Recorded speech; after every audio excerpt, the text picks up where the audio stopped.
আসলে কিছু বুদ্ধিজীবী আছে, আলেম ওলামা দেখলে ওনাদের জলাতঙ্ক শুরু হয়। কি শুরু হয়? তবে জলাতঙ্ক বেশি দিন থাকবে না ইনশাআল্লাহ।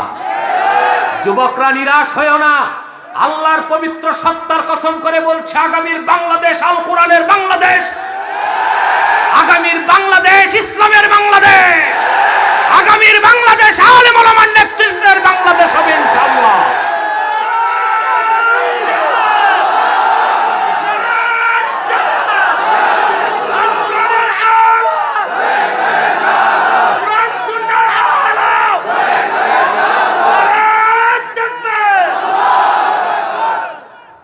বিশ্বব্যাপী ইহুদি খ্রিস্টানদের সম্মিলিত চক্রান্ত হচ্ছে বাংলাদেশকে ডি ইসলামাইজেশন, একটি ইসলাম মুক্ত বাংলাদেশ চায় তারা। এটা ইহুদিদের নতুন চক্রান্ত। আজ থেকে শুরু হয় নাই, শুরু হয়েছে 90 সাল থেকে, যা ডক্টর হ্যান্টিংটন তার দ্য ক্ল্যাশ অফ সিভিলাইজেশনে লিখে গেছে। আমি বহু আগ থেকে বাংলাদেশের মানুষকে এটা বলে আসতেছি, 17 বছর আগ থেকে। কত বছর? 17 বছর। কিন্তু বহু বক্তব্য দিও এখন আলেমরা যেভাবে সাড়া দিচ্ছে, আগে তাদের কানে পানি ঢুকাইতে পারি নাই। 17 বছর আগ থেকে আমি সতর্ক করেছি যে ইহুদি খ্রিস্টানদের চোখে মুসলিম রাষ্ট্রগুলোর মধ্যে যে দেশে ইসলামের রাজনৈতিক উত্থান ঘটতে পারে তা দমন করতে 9 নম্বরে তারা বাংলাদেশকে রেখেছে। কয় নম্বরে? আজ ইহুদি খ্রিস্টানদের সে সময় এসেছে বাংলাদেশকে ডি ইসলামাইজেশন, ইসলাম মুক্ত বাংলাদেশ তারা করতে চায়। মনে রেখো নাস্তিকরা, বুদ্ধিজীবীরা, মনে রেখো সোনার বাংলার মুসলমানেরা 47-এ রক্ত দিয়েছে ব্রিটিশ খেদাও আন্দোলনে, 52 সালে রক্ত দিয়েছে ভাষা আন্দোলনের দাবিতে, 71 সালে রক্ত দিয়েছে স্বাধীনতা আন্দোলনের দাবিতে। ইসলামের সুমহান অস্তিত্ব রক্ষায়, মুসলমানের ইজ্জত রক্ষায়, বাংলাদেশের স্বাধীনতা রক্ষায় এদেশের মুসলমান আরেকবার বুকের তাজা রক্ত দিতে প্রস্তুত হয়ে যাবে ইনশাআল্লাহ।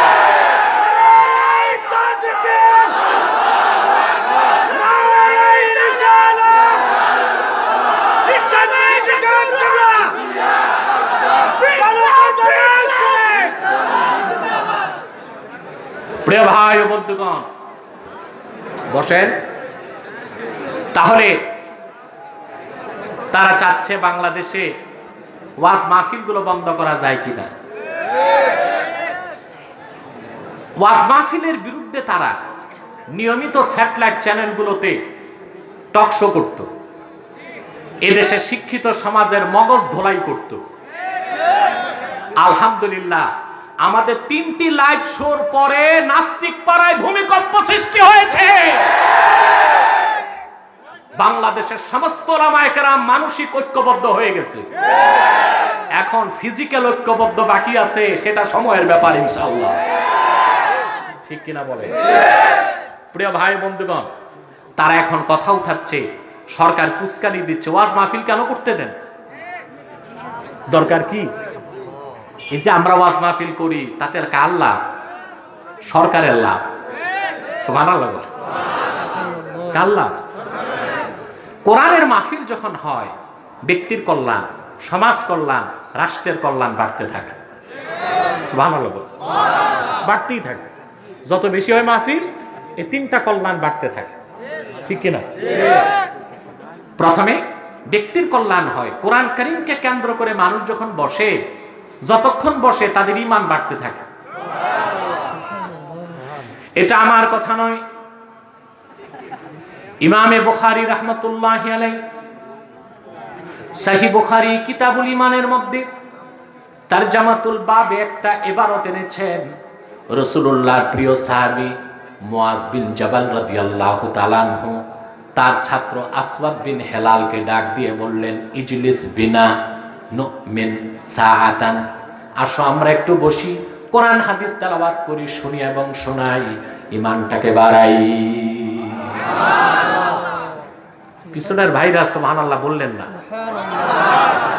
এখন আওয়াজ কানে যায়?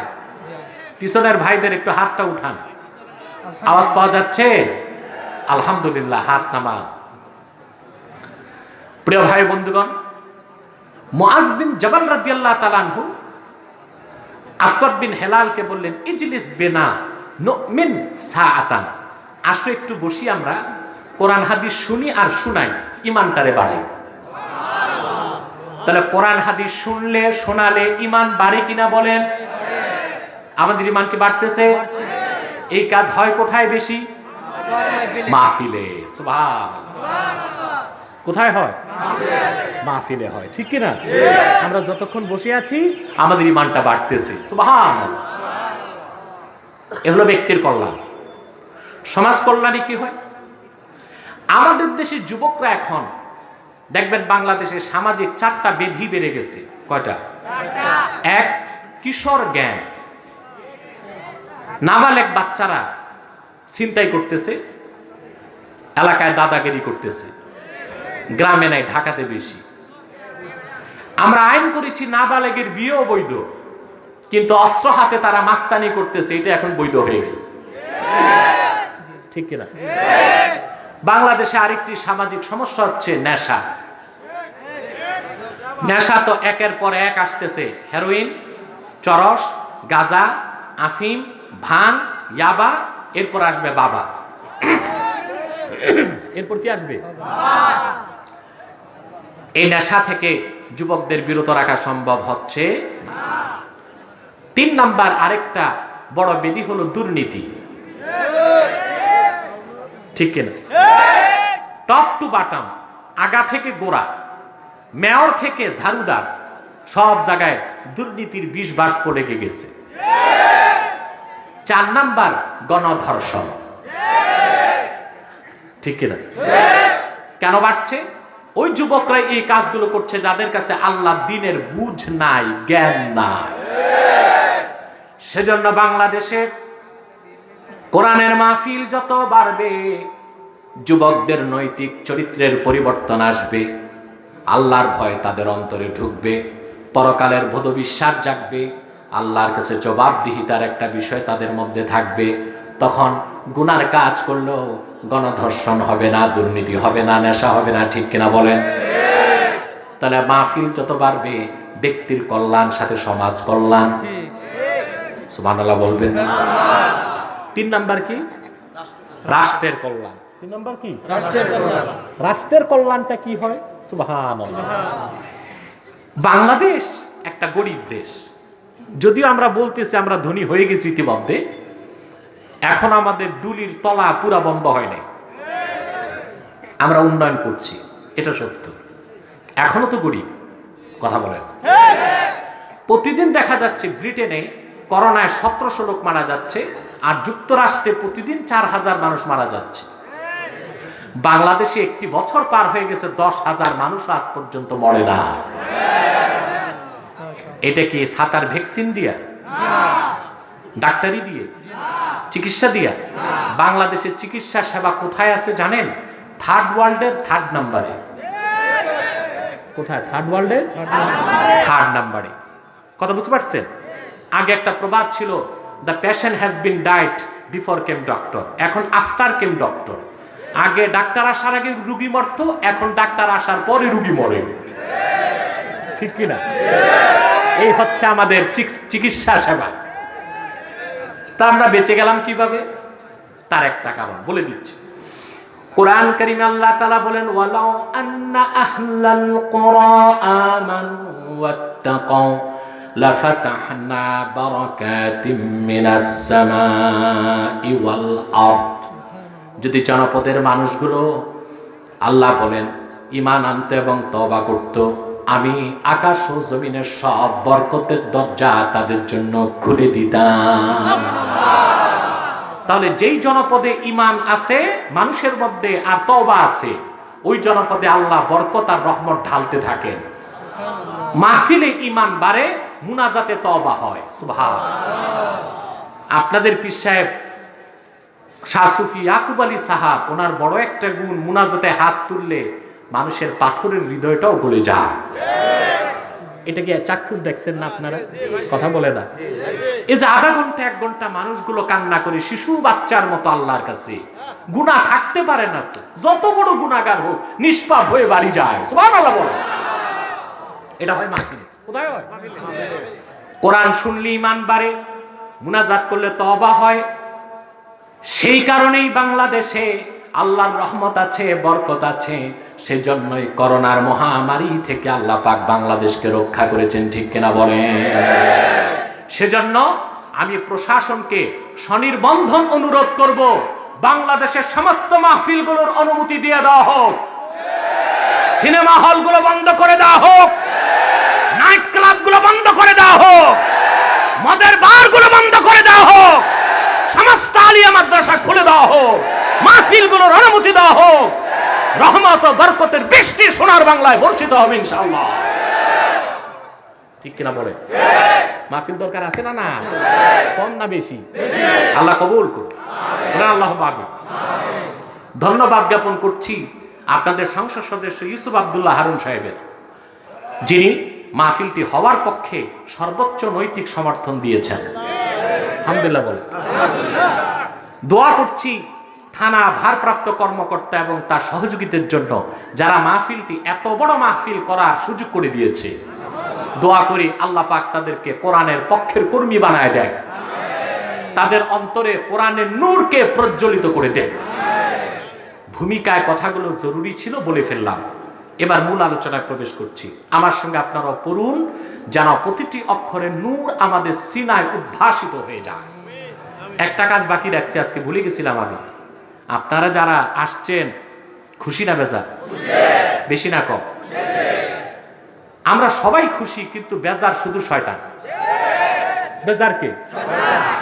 শয়তানের সব চেষ্টা ব্যর্থ হয়েছে, এখন একটা চেষ্টা বাকি আছে। অন্তত উঠানো যায় কিনা আপনাদেরকে? আপনার তো সারা রাতের মাহফিল না, উঠবেন বসবেন, অন্তত আলোচনার একটা পর্যায় হলে আমি নামার আগে উঠার চেষ্টা করেন না। আবার একটু উঠেই বসে যাবেন। মুশতাক ফৈজি সাহেব অত্যন্ত রসিক একজন আলোচক, উনি আপনাদেরকে রস ভরায় ভরায় আনন্দ দিবেন ইনশাআল্লাহ, ঠিক কি না? তো তিনিও চলে এসেছেন, বক্তব্য আমার পড়ি রাখবেন ইনশাআল্লাহ। আমি যা বলছিলাম, তো শয়তানকে পরাজিত করতে হবে। রাজি আছেন?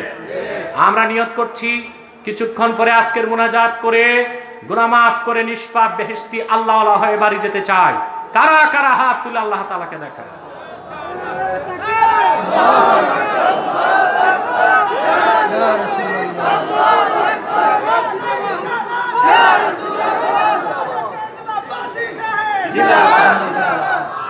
প্রিয় ভাই বন্ধুগণ, যে কথা বলছিলাম, আসলে আমরা পড়ি যেন প্রতিটি অক্ষরে নূর আমাদের সিনায় প্রজ্বলিত হয়। পড়ুন আউযু বিল্লাহি মিনাশ শাইতানির রাজীম, বিসমিল্লাহির রাহমানির রাহিম। আল-ইয়াওমা আকমালতু লাকুম দীনাকুম ওয়া আতমামতু আলাইকুম নি'মাতি ওয়া রাদিতু লাকুমুল ইসলাম দীনা। সাদাকাল্লাহুল আযীম। পড়ুন সাদাকাল্লাহুল আযীম। ওয়া সাদাকা রাসূলুহুন নবিয়ুল কারীম ওয়া নাহনু আলা যালিকা মিনাশ শাহিদিন ওয়াশ শাকিরিন ওয়াল হামদু লিল্লাহি রাব্বিল আলামিন। সূরা মায়েদা ৩য় আয়াতে আল্লাহ পাক তার হাবিব মুহাম্মদ সাল্লাল্লাহু আলাইহি ওয়াসাল্লামের মাধ্যমে বিশ্ববাসীকে অবগত করে বলেন, আল ইয়াউমা আকমালতু লাকুম দীনাকুম। আজকের এই পবিত্র আরাফার দিন আমি তোমাদের জন্য আমার দিনকে পরিপূর্ণ করলাম। ওয়া আতমামতু আলাইকুম নি'মাতি, এবং তোমাদের উপর আমার নিয়ামতকে পরিসমাপ্ত করলাম। সুবহানাল্লাহ। ওয়া রাদিতু লাকুমুল ইসলাম দীনা, আই আখতারতু লাকুমুল ইসলাম দীনান ফাকাত। সমস্ত ধর্ম তন্ত্র মতবাদকে রহিত করে একমাত্র মুহাম্মদ সাল্লাল্লাহু আলাইহি সাল্লামের আনিত দ্বীন ইসলামকে আমি আল্লাহ সন্তুষ্ট চিত্তে মনোনীত করলাম। সুবহানাল্লাহ। আরেকবার বলি সুবহানাল্লাহ। এই কথা কার? এই কথাটা রাগ করবেন না আপনারা। আপনি ততটুকু বুঝতে পারেন নাই ১,৫০০ বছর আগে কাফের মুশরিক ইহুদিরা যতটুকু বুঝেছিল। কিরকম, আমি একটা উদাহরণ দিচ্ছি। তিরমিজিতে, সুনান তিরমিজিতে এই আয়াতের ব্যাখ্যা একটা হাদিস এসেছে ফজিলতে। হযরত আব্দুল্লাহ বিন আব্বাস রাদিয়াল্লাহু তাআলা আনহুমা তিনি একদিন সূরা মায়দা তেলাওয়াত করছিলেন। ওনার সামনে বসা ছিল একদল ইহুদি।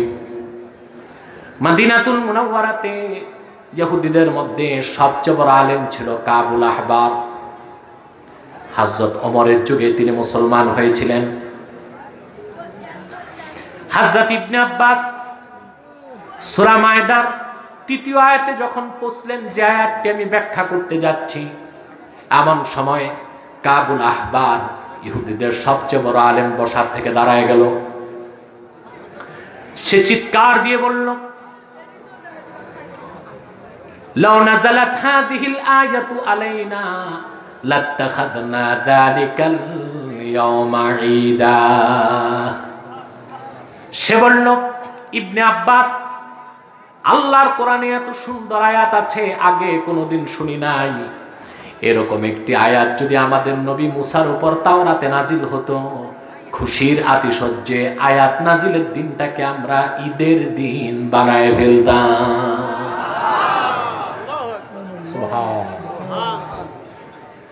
স্টেজে না 500 টাকা ফাইন করতে বলছি, দাঁড়াইলে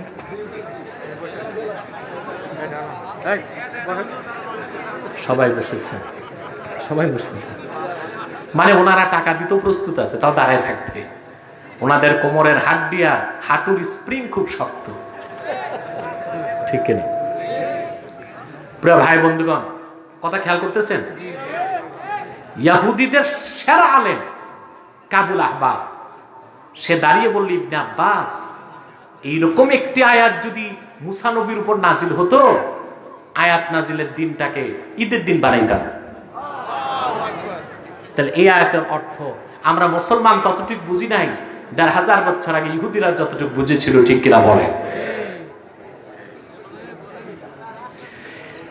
ইবনে আব্বাস বললেন, قال والله إنها نزلت على رسول الله صلى الله عليه وسلم في يوم عيدين يوم عرفة ويوم جمعة। ইবনে আব্বাস বললেন, কাবার মালিক আল্লাহর কসম, রে ইহুদি, তোমার জানা নাই আল্লাহর হাবিব মুহাম্মদ সাল্লাল্লাহু আলাইহি সাল্লামের উপর এই আয়াতটি নাজিল হয়েছে এমন একদিন, যেই দিন ডবল ঈদ হয়েছে। দিনটি ছিল আরাফার দিন, একটা ঈদ। দিনটি ছিল শুক্রবার, আরেকটি।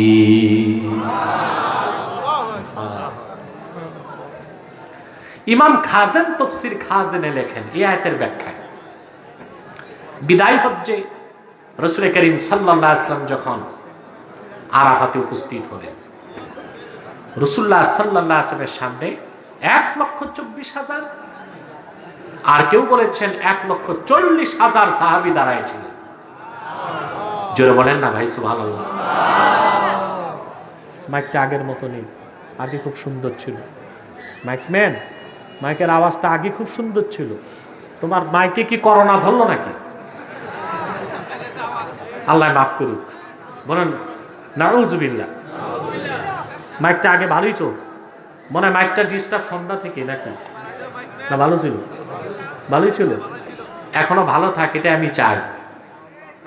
অনেক সময় ঠিক কিনা? সেজন্য এখন আমি আর ধমক টমক দেই না, কিন্তু ধমক দিলে আম সালা দুটোই যাবে। স্টার্টিং খুব ভালো ছিল, আরেকটু ক্লিয়ার, আরেকটু খুলে দাও। প্রিয় ভাই বন্ধুগণ, কথা খেয়াল করছেন?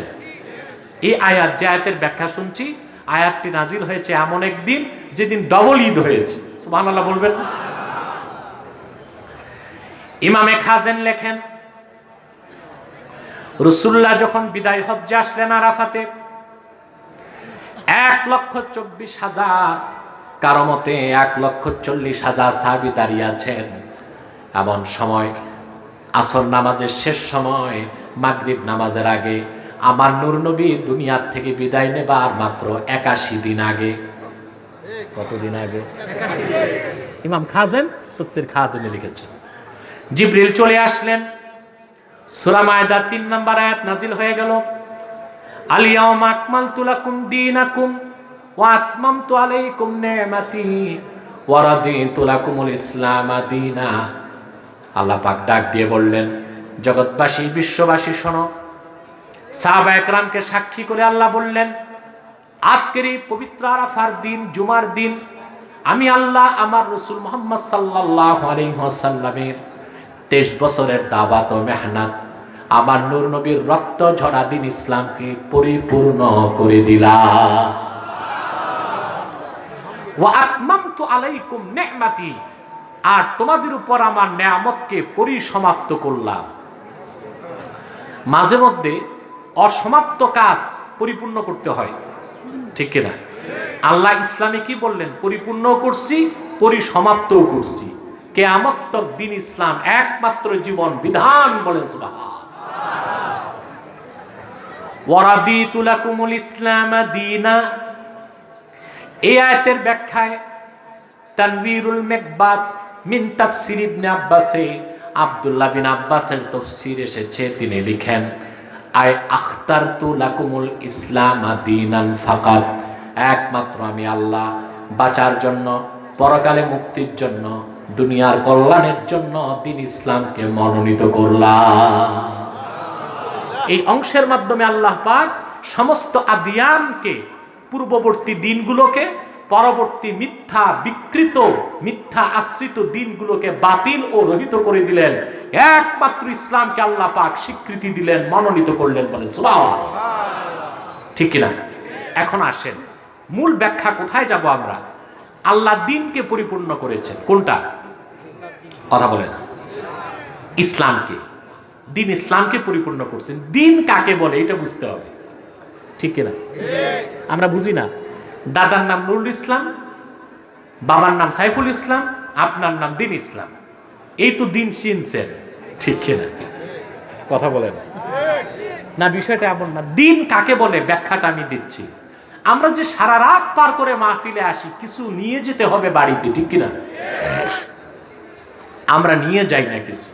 প্রত্যেকটি মাহফিল থেকে শ্রোতাকে কিছু মেসেজ, কিছু বার্তা নিয়ে বাড়ি যেতে হবে, তাহলে মাহফিল সার্থক, ঠিক কিনা? আমরা আসি, মজা নেই, বাড়ি যাই। বউ যদি জিজ্ঞেস করে কি শুনছো সারা রাত, তো কিচ্ছু মনে নেই, তো গেছে কোন, কই মজা লাগছে, ঠিক কিনা? মজার জন্য আসেন? কথা বলেন, বুঝার জন্য আসেন। আমরা আওয়াজ কি রকম হয় তা দেখবো না, ওয়াজ কি হয় তা দেখবো। কি বলেন আপনারা? ওয়াজ দেখবেন না আওয়াজ দেখবেন? তারপর আওয়াজ যদি ভালো হয়, ওইটা তো শোনায় সোহাগা, ভিন্ন জিনিস। কিন্তু আগে দেখতে হবে কি? ওয়াজ দেখতে হবে। আল্লাহ কবুল করুন, বলুন আল্লাহুম্মা আমিন। দিন কাকে বলে? সুবহানাল্লাহ। আল্লাহ পাক কোরআন কারীমে কয়েকটি বিষয়কে দিন বলেছেন। সুবহানাল্লাহ।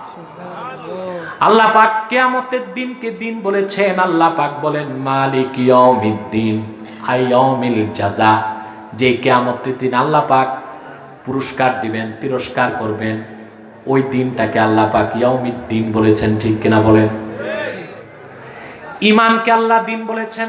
আল্লাহ পাক বলেন ওয়া মান ইয়াবতাগি গায়রাল ইসলামি দীনান ফালান ইউকবালা মিনহু ওয়া হুয়া ফিল আখিরাতি মিনাল খাসিরিন।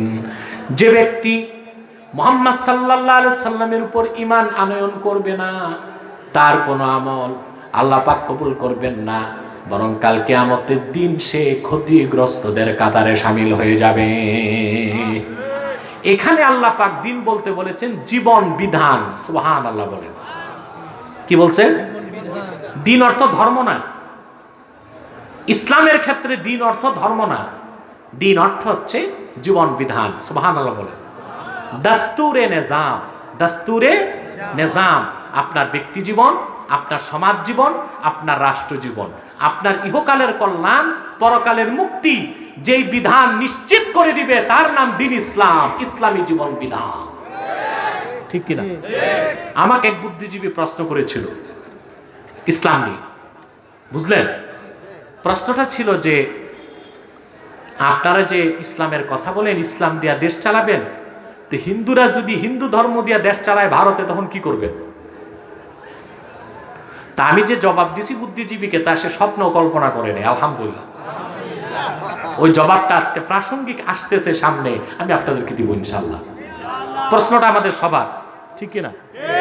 ইসলাম ধর্ম দিয়া দেশ চললে হিন্দু ধর্ম দিয়া চলবে না কেন? ওটাও তো একটা ধর্ম নাকি?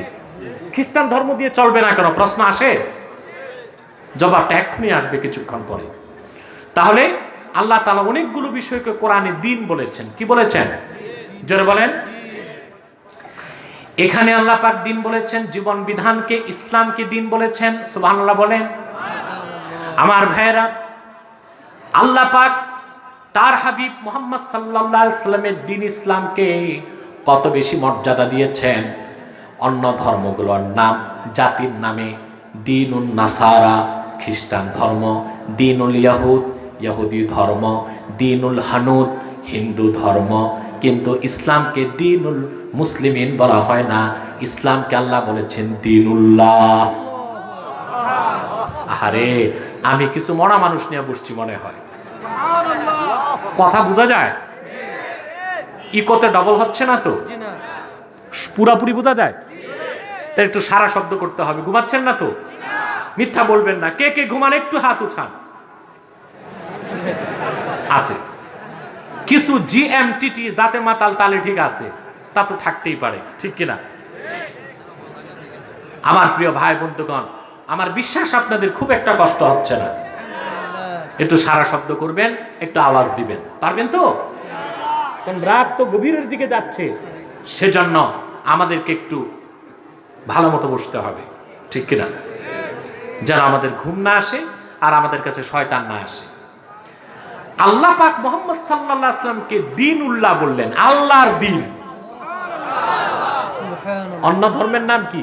খ্রিস্টান ধর্ম, ইহুদি ধর্ম। ইকো হবে না, ইকো কমাও। খ্রিস্টান ধর্ম, ইহুদি ধর্ম, বৌদ্ধ ধর্ম, হিন্দু ধর্ম। ইসলামের নাম কি মুসলিম ধর্ম? শুনছেন?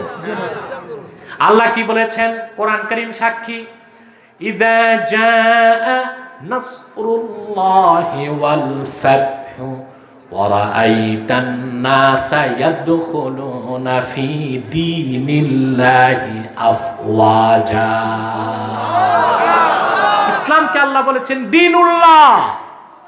অতএব যদি খ্রিস্টান ধর্ম দিয়া দেশ চালান, অন্য ধর্মের লোক নারাজ হবে।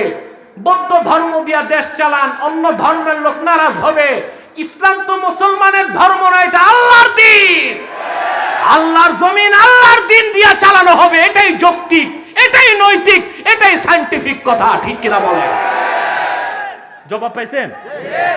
আরো সমস্যা আছে, সমস্যা বলে দিচ্ছি। মনে করেন ভারতের মুসলমানরা দায়িত্ব দিলে হিন্দুদেরকে, এখন আছে না হিন্দু কিছু বসছে, এরা গো পূজারী। এরা কি? করোনাতে মুসলমানরা আল্লাহর কিছু দয়া ভিক্ষা চাইছে, আর সমানে হিন্দুরা গরুর পেশাব আর গোবর হালুয়া বানায় খাইছে করোনা থেকে বাঁচার জন্য। এটা আমি বারবার কথা বলছি না, পত্রিকা এসেছে, পড়েছেন না? হিন্দুরা ভারতে ওরা গো মাতার বরকতের জন্য, নাউজুবিল্লাহ, বরকত খোঁজে কই, তারা গোবর আর পেশাব দিয়ে হালুয়া বানায় চাটছে। এতে হাজার হাজার হিন্দু ফুড পয়জনে হাসপাতালে যে এমনি মারা গেছে করোনা আসার আগে। কিছু ব্যবসায়ী মুসলমান আবার ব্যবসা করছে, এক এক প্যাকেট গো পেশাব, গরুর পেশাব 500 টাকা বিক্রি হচ্ছে। ব্যবসা করছে। মুসলমানের কথা তোমরা খাইতে পারো, আমরা বেচতে পারবো না, এটা কথা হইল? ইউটিউব ব্যবসায়ীরা সাবধান, এই কথার ক্যাপশন যেন ভুল না হয়, যা বলছি তা দিও। তোমরা আবার ব্যবসা করতে যাইয়া তালেরে তিল বানাও, তিলেরে তাল বানায় দাও, তাতে সমস্যা। যা বলেছি তাই বলো, কি বলেন? ইউটিউব ব্যবসায়ীরা রাজি আছো না এই কথায়? একজন ইউটিউব ব্যবসায়ী যদি ইসলামের পক্ষে কাজ করে, তার নাজাতের জন্য আর কিছু লাগবে না। আল্লাহ কবুল করুন, বলুন আল্লাহুম্মা আমিন। আজ কোরআনের মাহফিলের জয় জয়কার বাংলাদেশে, সেজন্য এখন আর আউল বাউল ফাউলদের ভাত শেষ। জারি সারি মারেফতি শরীয়তি এসব গান আর হয় না বাংলাদেশে। এগুলো মানুষ শুনতে চায় না, মানুষ আল্লাহর কোরআন শুনতে চায়। আউল বাউল ফাউলদের দিন শেষ, দিন শেষ। পুরা ভাই বন্ধুগণ, তাহলে মনে করুন তাদেরকে দেওয়া হলো হিন্দুদেরকে যে তোমরা দেশটা চালাও হিন্দু ধর্ম দিয়া। সমস্যা কি হবে জানেন? হিন্দুদের যে অথেন্টিক ধর্মগ্রন্থ যেটা বেদ, ঋগ্বেদ, উপনিষদ, এটা সংস্কৃত ভাষায়। উর্দু যে ভার্সন সেখানে আছে, এটা অযোধ্যা বা বানারসের ছাপা, সেখানে এসেছে যে ভগবান কি কই আকস নাহি হ্যায়, যিনি মহান ঈশ্বর তারা বলে আমাদের আল্লাহ তাআলার কথা। ওনার কোনো প্রতিচ্ছবি নাই, প্রতিমাও নাই, ওনার কোনো মূর্তি নাই, ওনার কোনো আকার সাব্যস্ত করা যায় না, তিনি নিরাকার। এটা তাদের কথা। কাদের কথা? এদের মূল ধর্মগ্রন্থ উপনিষদ ও ঋগ্বেদের মধ্যে এই কথা আছে। আরো কথা আছে তা আমি বললাম না। এখন যদি হিন্দু ধর্ম দিয়া তারা দেশ চালাতে যায়, তাহলে ধর্ম দিয়া দেশ চালাবার উদ্দেশ্য ধর্মের মূল যে কনসেপশনস তা প্রতিষ্ঠিত করা, ঠিক না? তাহলে প্রথমেই তাদেরকে সংসদে বিল পাস করে সকল পূজা মণ্ডপ থেকে মূর্তি ফেলে দিতে হবে। এখন কি তারা ধর্ম দিয়া দেশ চালাবে না ধর্মের জাত রক্ষা করবে? দুই, তাদের ধর্মে গো হত্যা মহাপাপ। গো হত্যা কি? মহাপাপ। তাহলে তাদের সংসদে ওরা আবার গরু খায় না, কিন্তু বিক্রি করে আমাদের কাছে, যে আপনারা এগুলো খাইয়া হজম করে চামড়াগুলো দিবেন, আমরা জুতা টুতা বানায় ব্যবসা করে নেব। ঠিক কিনা? ব্যবসা চলতেছে, আমরা এগুলো খাই, গোবরগুলো সার বানাই, চামড়াগুলো বিক্রি করি। ওরা নিয়ে এগুলো লেদার আসবাবপত্র জুতা তৈরি করছে, ওগুলো আবার পরিধান করছে। ওইটা আবার তাদের ধর্মে না জায়েজ নেই। গোশত খাওয়া না জায়েজ, চামড়া দিয়া মায়ের জুতা পরা যাবে অবশ্য। বেশ ভালো কথা। তো ধর্ম দিয়া যদি দেশ চালাতে যায় তখন তো সংসদে আইন করতে হবে গরু খাওয়াও হারাম, বিক্রিও হারাম। তখন ভারতের অবস্থা কি হবে? এত গরু বাড়বে সংসদে, আদালতে, ফ্যাক্টরিতে, পার্কে, স্টেডিয়ামে, শপিং মলে গরু আর গরু, মানুষ হাঁটার জায়গা থাকবে না। তাহলে কি ধর্ম দিয়া দেশ চালানো সম্ভব তাদের? এবার যদি খ্রিস্টানরা বলে আমাদেরকে সুযোগ দেন, বেশ ভালো কথা, চালান, দেশটা চালান। খ্রিস্টানরা মনে করে ঈসা নবী বিয়ে করেন নাই, এটা আমরাও বলি। পার্থক্য, আমরা বলি তাকে হত্যা করা হয়নি, ওনাকে আকাশে উঠানো হয়েছে। কোথায়? কেন? বনি ইসরায়েলের অনেক নবীকেই তো ইহুদিরা হত্যা করেছিল, ঈসাকে হত্যা করতে কেন পারে নাই? একটা প্রশ্ন আসে না? তার একটি কারণ হাফেজ জালালউদ্দিন সুয়ুতি রাহমাতুল্লাহি আলাইহি আল হাবিলিল ফাতাওয়াতে লেখেন, হযরত ঈসা সব সময় আল্লাহর কাছে প্রার্থনা করতেন, আল্লাহুম্মা জাআলনি মিন উম্মতি মুহাম্মদ, আল্লাহ তুমি আমাকে মুহাম্মদ সাল্লাল্লাহু আলাইহি ওয়াসাল্লামের উম্মত বানায় দাও। আল্লাহ তার দোয়া কবুল করেছেন। ইহুদিরা তারে হত্যা করতে পারে নাই, জীবিত তাকে আল্লাহ আকাশে উঠায় নিয়েছেন। শারহু ফিকিল আকবরে এসেছে কিয়ামতের আগে, হানাফি মাযহাবের শ্রেষ্ঠ আকীদার কিতাব শারহু ফিকিল আকবর, দারুন নাফায়েস, লেবানন বৈরুতের ছাপ। যতটুক মনে পড়ে আমার 229 পৃষ্ঠা এসেছে, দাজ্জাল যখন সারা দুনিয়া কবজা করবে, শুধু আরবে ঢুকতে পারবে না। ইমাম মাহদি হেরে যাবেন যুদ্ধে, তিনি পারবেন না দাজ্জালের সাথে। মুসলমান মুজাহিদদেরকে নিয়ে তিনি দামেস্কের জামে মসজিদে অবরুদ্ধ হয়ে যাবেন। দাজ্জাল আসতে থাকবে দামেস্কের দিকে।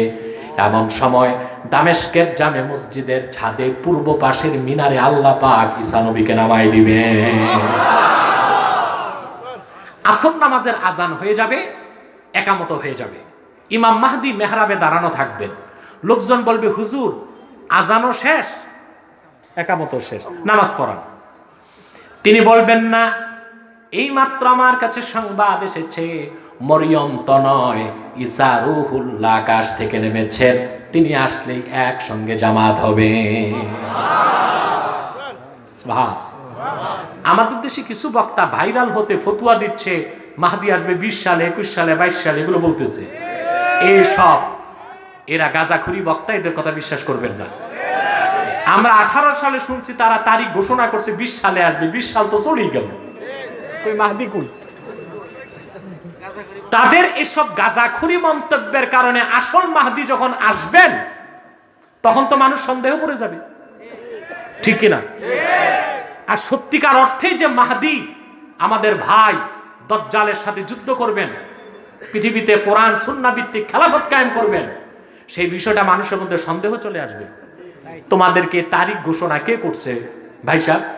ভাইরাল হওয়ার এত শখ, আর কিছু পাও না? টপিকস আর বিষয় পাও না? আমরা জানি মাহদির প্রকাশ ঘটবে চরম ক্রান্তিকালে, তা 26 সালও হতে পারে, 2050 সালও হতে পারে, ঠিক কিনা? ইমাম মাহদি বলবেন ঈসা রুহুল্লাহ আসুক, লোকজন বেরিয়ে যাবে। দামেস্কের জামে মসজিদের বাইরে এসে দেখবেন অধিক সংখ্যক মুহাদ্দিসের মতে দামেস্কের জামে মসজিদের পূর্ব পাশের মিনারা দিয়ে মরিয়ম তো নয় ঈসা রুহুল্লাহ নামতেছেন। সুবহানাল্লাহ বলবেন।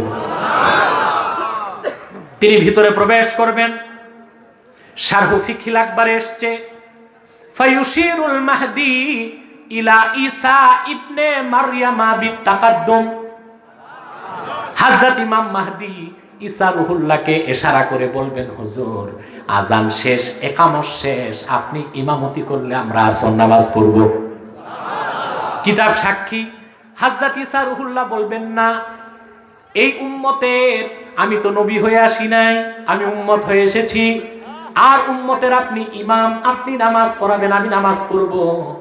মোল্লা আলী কারি রাহমাতুল্লাহ, এই মোল্লা কি দেশি মোল্লা? সমস্যা তো বলবে হুজুর একটা মোল্লার কথা কয়। বেটা এই মোল্লা যে কোন মোল্লা? লক্ষাধিক হাদিসের হাফেজ মোল্লা আলী কারি রাহমাতুল্লাহ। আমাদের দেশে দেখবেন ছোটখাটো মানুষ যদি একটু দিনের কথা কয়ে এরকম মোল্লা, একটু ওয়াজ করতে পারলে মৌলবী, সার্টিফিকেট থাকলে মাওলানা, আর যদি কেউ আন্তর্জাতিক খ্যাতি সম্পন্ন হোক আর ক্ষতি সম্পন্ন হোক, যদি একটু নাম কাম হয় উনি আল্লামা, ঠিক কিনা? মোল্লা আমাদের দেশে সবচেয়ে নিচে, সবচেয়ে এই সেই মোল্লা না, তিনি তারজুমানুল আহনাফ, হানাফি মাযহাবের মুখপত্র। সুবহানাল্লাহ বলবেন না?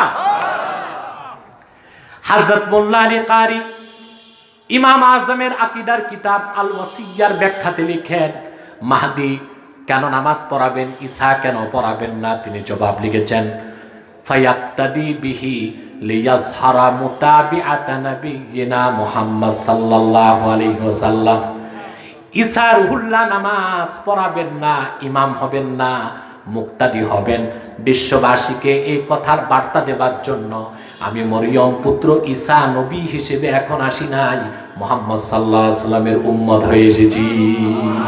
সুবহানাল্লাহ, সুবহানাল্লাহ।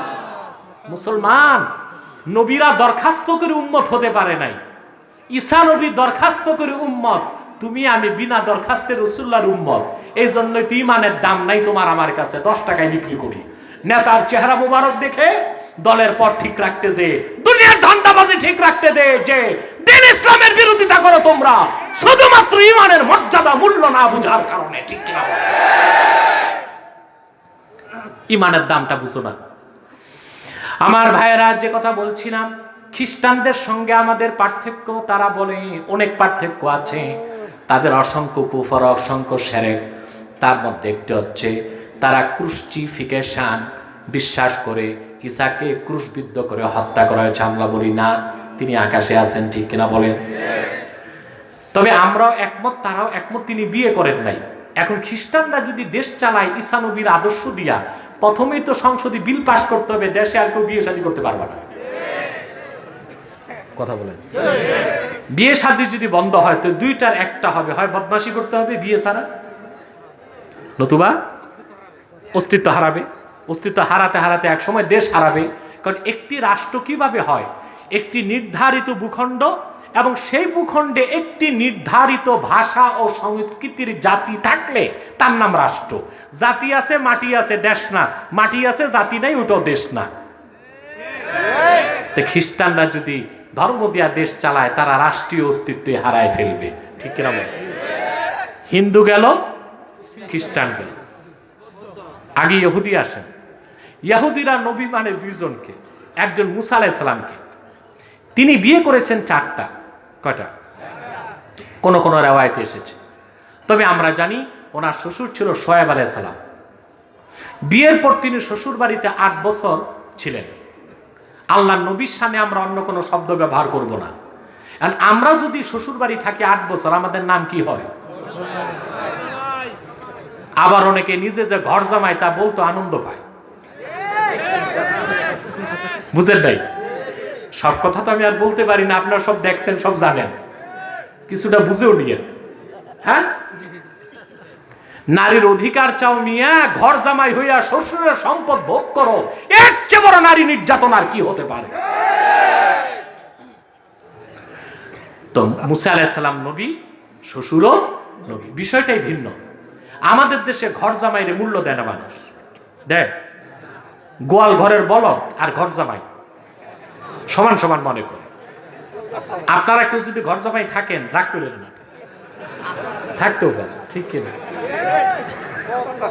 কম, এখন কমে গেছে। যুবকরা বিয়ে করে রিক্সা চালায় ভাত খাওয়াবা বউকে, ঘর জামাই হইও না, ঠিক কিনা? নিশ্চয় আমার কথায় ঘর জামাইরা বেজার হলো, শ্বশুররা খুশি। আলহামদুলিল্লাহ, সবাই খুশি করা যায় না। আর ঘর জামাইদের কল্যাণ চাইছি আমি।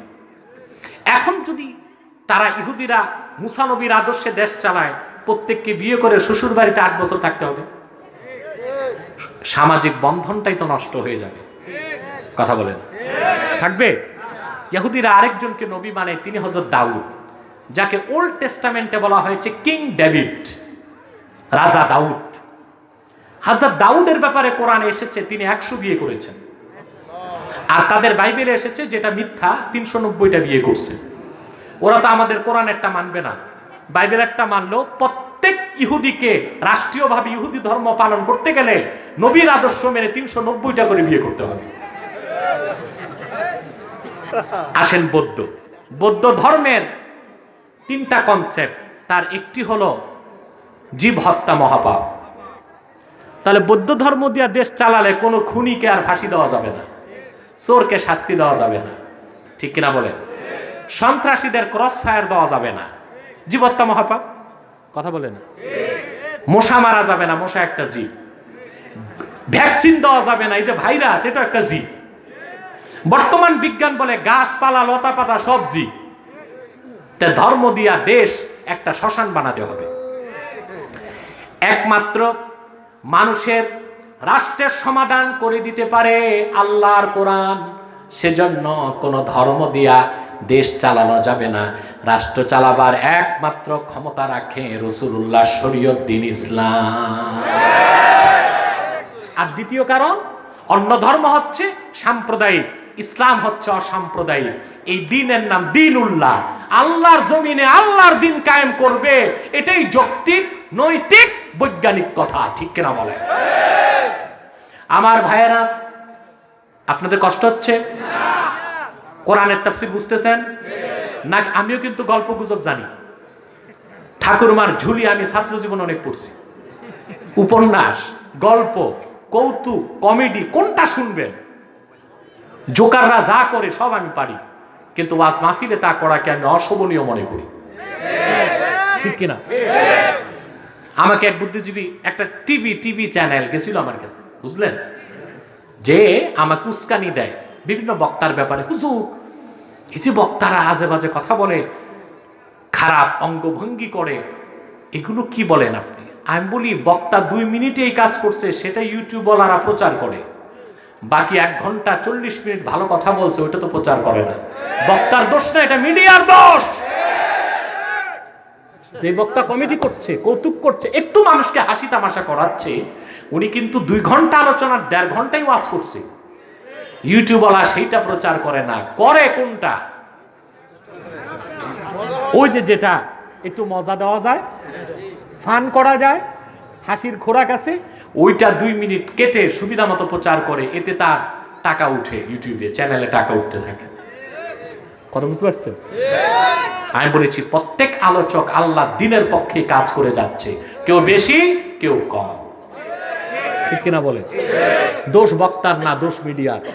তবে আমাদের আলোচকদেরকে আরো সতর্ক হতে হবে যেন সংশয়বাদী, জড়বাদী, বস্তু পূজারী নাস্তিকরা যেন ওয়াজ মাহফিল নিয়ে কথা বলার দুঃসাহস না করে। আমাদেরকে আরেকটু সতর্ক হতে হবে, ঠিক কিনা? আমার প্রিয় ভাইয়েরা,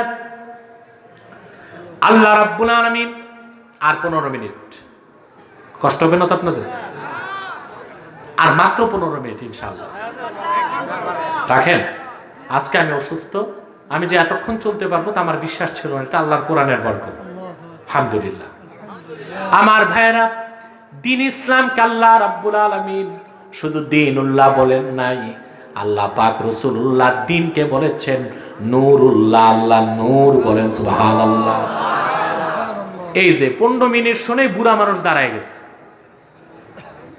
আরে বসেন বসেন, 15 মিনিট বসেন, আর একটু কষ্ট করে। ওনারা কেন দাঁড়াইছে আমি বুঝছি তো। ভাবছে মানুষ যদি উঠাউঠি করে, ওনাদের যদি ধাক্কাধাক্কি, এটাই একটা চিন্তা। এর জন্য আগে যে সুবিধা মতো সেফ এক্সিট, ওখানে যে অবস্থান নিবে আর কি, সুযোগ মতো দৌড় দিবে আর কি।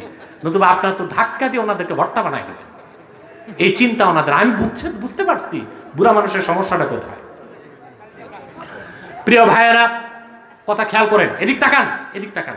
আর খুব কম সময় একটু বেশি কথা বলতে হবে আমাকে।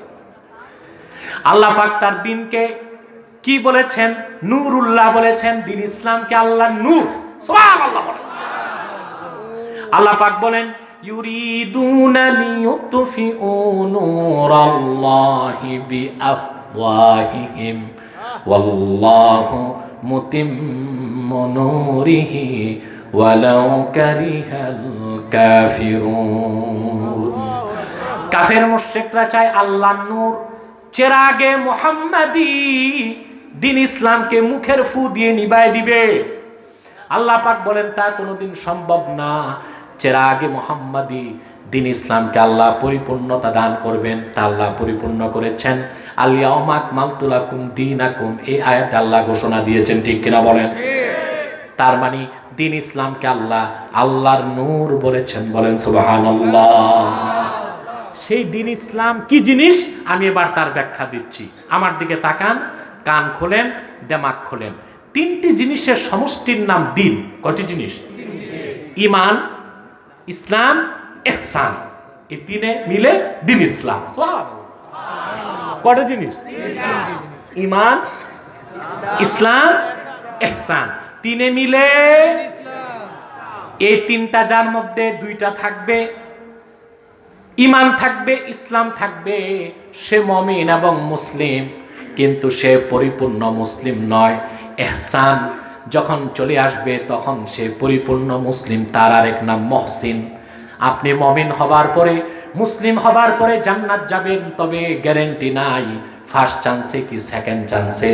কিন্তু আপনি যদি মুহসিন হতে পারেন, আল্লাহ ওয়াদা করেছেন আপনাকে বিনা আযাবে ফার্স্ট চান্সে জান্নাত দিয়ে দিবেন। কয়টি জিনিস দ্বীন ইসলাম? 3টি জিনিস। একটু জোরে বলেন। ঈমান, ইসলাম, ইহসান। সুবহানাল্লাহ।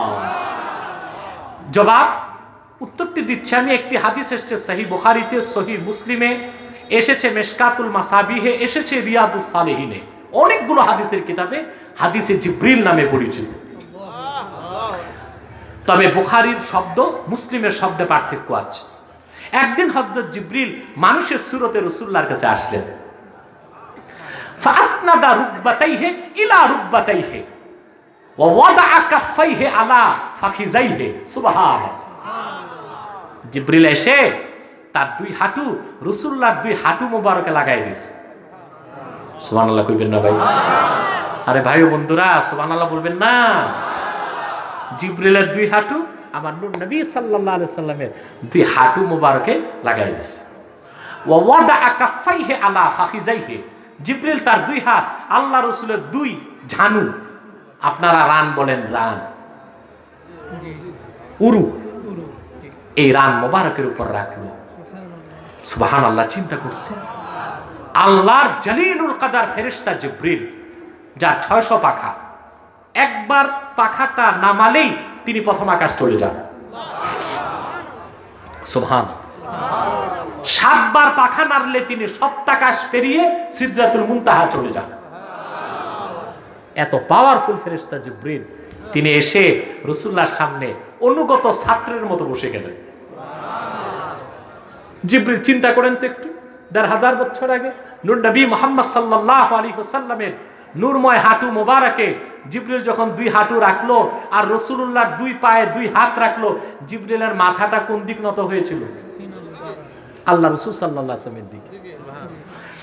তার মানে জিবরিল আলাইহিস সালাম সাহাবায়ে কেরামকে শিক্ষা দিলেন, সাহাবীরা ঈমান শিখো, ঈমানের মূল হলো আদব।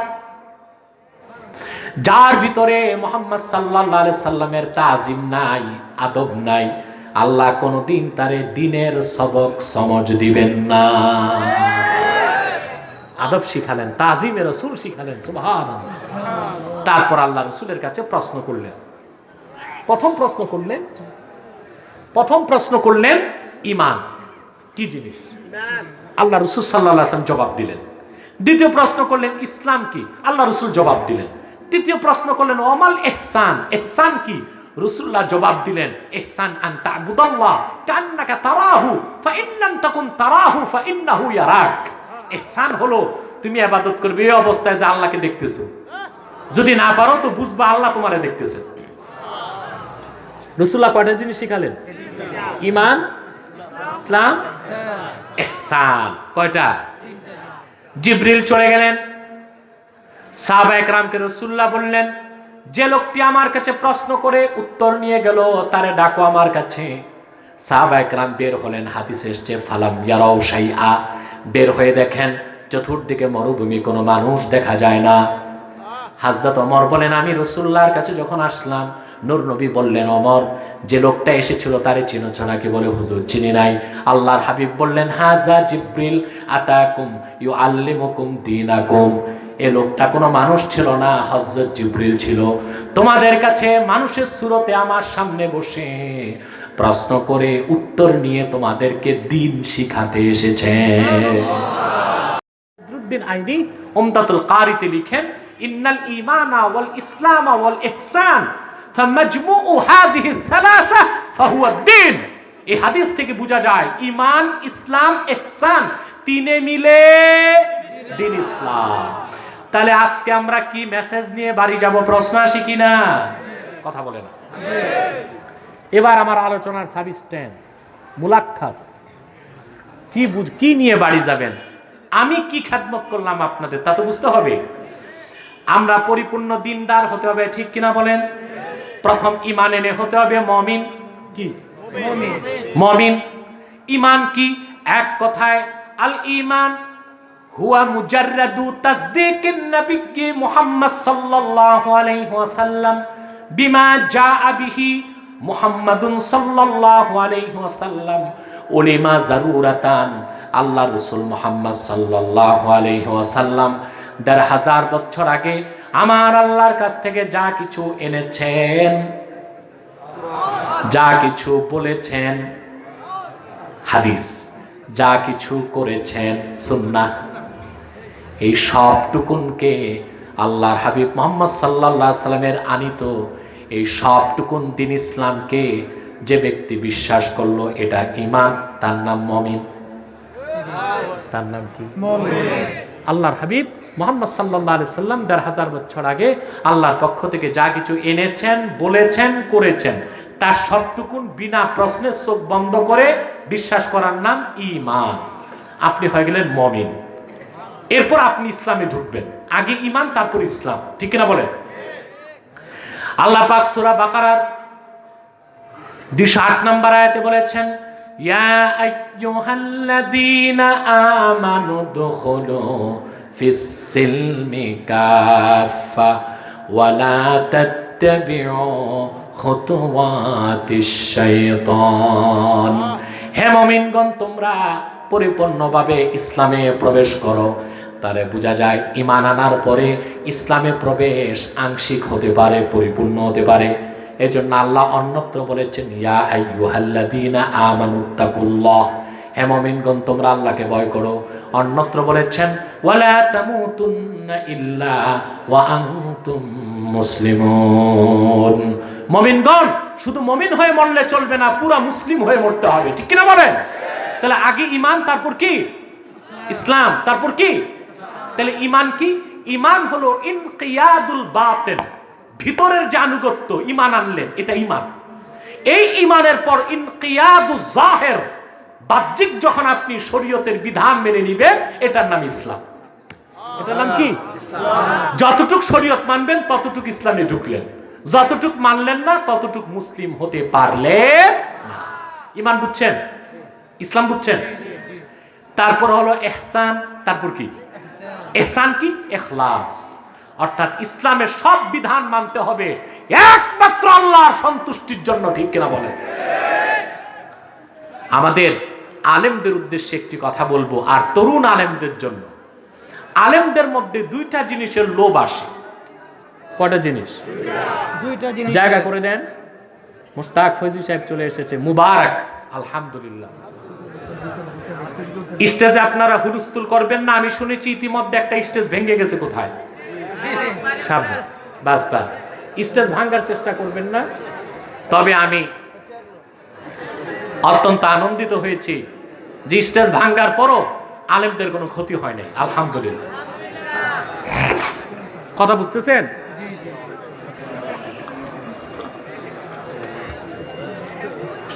প্রিয় ভাই বন্ধুগণ, বসেন।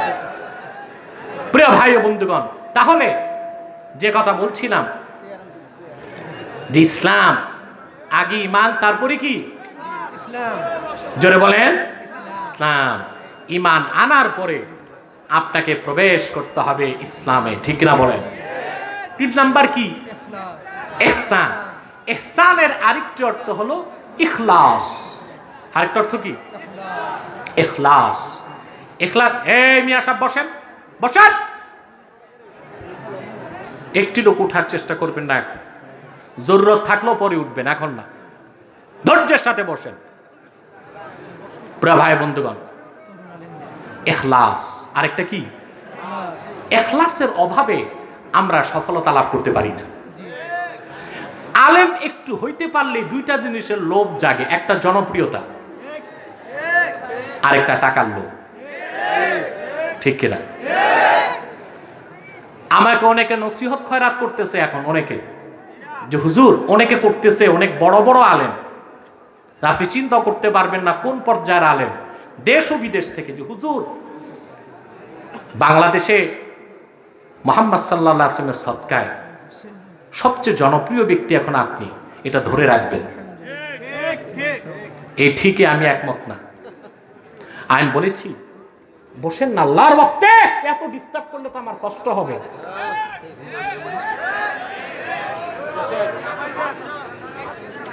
আমি বলেছি দেখুন, কোন আলেম যদি জনপ্রিয়তার লালসা করে, তার ধ্বংস নিবার্য। আলেম দিনের কাজ করবে আল্লাহ ও তার রাসূলের রাজামন্দির জন্য, এটা ইখলাস। এটা কি? যখন আলেমের মধ্যে জনপ্রিয়তা রক্ষা করার প্রবণতা আসে, তখন তার দ্বারা আর হক কথা বলা যায় না। সে মনে করে সকল টাইপের শ্রোতা আমার মাহফিলে আসুক, খুশি থাকুক, আমার জনপ্রিয়তা বাড়ুক, আর পকেটটা গরম হইতে থাক।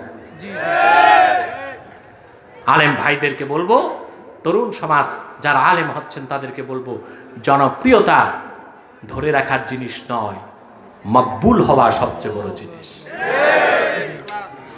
হাদিসে এসেছে, আল্লাহর হাবিব ইরশাদ করেছেন, আল্লাহ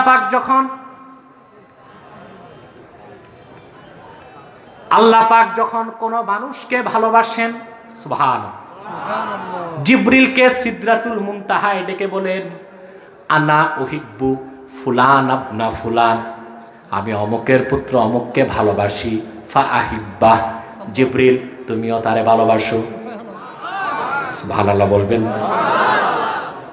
হযরত জিবরিল সিদরাতুল মুনতাহায় দাঁড়িয়ে আলামে মালাকুতে ফেরেশতাদেরকে ডাক দিয়ে বলেন, ইন্নাল্লাহা ইউহিব্বু ফুলানান ফা আনা উহিব্বুহু ফা আহিব্বুহ।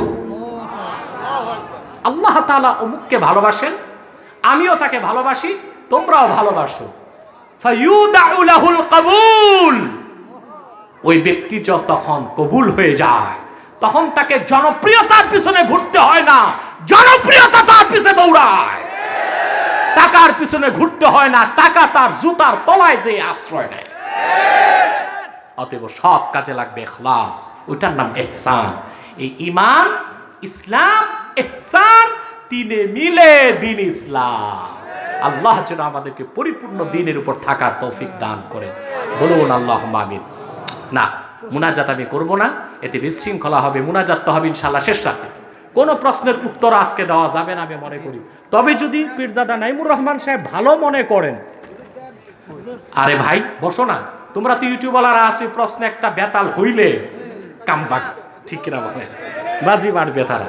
তা আমি দেখবো 2 মিনিটে উত্তর দেওয়ার চেষ্টা করব। তবে এমন কোন প্রশ্নের উত্তর আমি দিব না যা বর্তমান পরিস্থিতিতে সংঘাত সৃষ্টি করতে পারে, এটা হবে না। আমার এখন মিশন এবং ভীষণ ইসলামের পক্ষে সমস্ত ঘরানার ওলামায়ে কেরামকে এক করে নেওয়া। যদি তা করতে না পারেন মুসলমান, বাংলাদেশের পরিণতি হবে ফিলিপাইনের মতো, স্পেনের মতো, ফিলিস্তিনের মতো। ইসলামের মহান স্বার্থে বাংলাদেশকে টিকিয়ে রাখতে হবে, বাঁচিয়ে রাখতে হবে সোনার বাংলাদেশকে, ঠিক কিনা বলেন? নারে তাকবীর, আল্লাহু আকবার, নারে রিসালাত, ইয়া রাসূলুল্লাহ। বিশ্বের মুসলিম এক হও, বিশ্বের মুসলিম এক হও। নারে তাকবীর, আল্লাহু আকবার, নারে রিসালাত, ইয়া রাসূলুল্লাহ। প্রিয় ভাই বন্ধুগণ, তার আগে আমার একটা কথা আছে, শোনেন। তার আগে আমার একটি বক্তব্য আছে। আমি তো প্রতি বছর এই দরবারে সময় দেই না? কথা বলে না, দেই। দরবার আমাকে কি দিবে এটা প্রশ্ন, ঠিক কিনা? আমি পয়সা চাই না, আমি চাই এই দৌলতপুর দরবার তাহরিকে খাতমে নবুয়ত বাংলাদেশের দুর্গ হিসেবে কুমিল্লার প্রতিনিধিত্ব করবে। খলিলুর রহমান সাহেব সুফি মানুষ, উনি দোয়া করবে, দায়িত্ব নিতে হবে পীরজাদা নাইমুর রহমান সাহেবকে। কি বলেন আপনারা? দেখুন, খাতমে নবুয়তের আন্দোলন সবচেয়ে বড় আন্দোলন, এর চেয়ে বড় কোন আন্দোলন? রাসূলুল্লাহ নূরের জামানায় ৮০টির মতো যুদ্ধ হলো। সেই যুদ্ধে মোট মানুষ নিহত হলো 1018 জন। কতজন? 1018 মাত্র। আর শুধুমাত্র সেই দিন, যেই দিন মুসাইলামাতুল কাজ্জাব নবুয়ত দাবি করেছিল, মিথ্যা নবুয়তের দাবিদার মুসাইলামাতুল কাজ্জাব, তাকে হত্যা করতে আবু বকর সিদ্দিক রাদিয়াল্লাহু তাআলা আনহু 30,000 সাহাবী পাঠালেন। কত? 30,000। হযরত খালেদ সাইফুল্লাহর নেতৃত্বে সে একদিনের যুদ্ধে 2400 সাহাবী শাহাদাত বরণ করেছে। কত? তার মধ্যে 750 ছিল কোরআনের হাফেজ সাহাবী। 2400 সাহাবীর রক্তের বিনিময়ে মিথ্যা নবুয়তের দাবিদার মুসাইলামা ধ্বংস হয়েছে, জাহান্নামের কুকুর হয়েছে, তার অনুসারীরাও ধ্বংস হয়েছে, ঠিক কিনা? তাহলে বোঝা যায় খাতমে নবুয়তের আন্দোলনের সবচেয়ে বেশি সাহাবীর জীবন গেছে। তাহলে খাতমে নবুয়তের আন্দোলন সবচেয়ে বড় আন্দোলন, খাতমে নবুয়তের জিহাদ সবচেয়ে বড় জিহাদ। আর সেই একটি কারণে বাংলাদেশে কিছু সুন্নি আলেম আছেন, দাবিদার সুন্নি, তারা আমাকে ওহাবি বলে।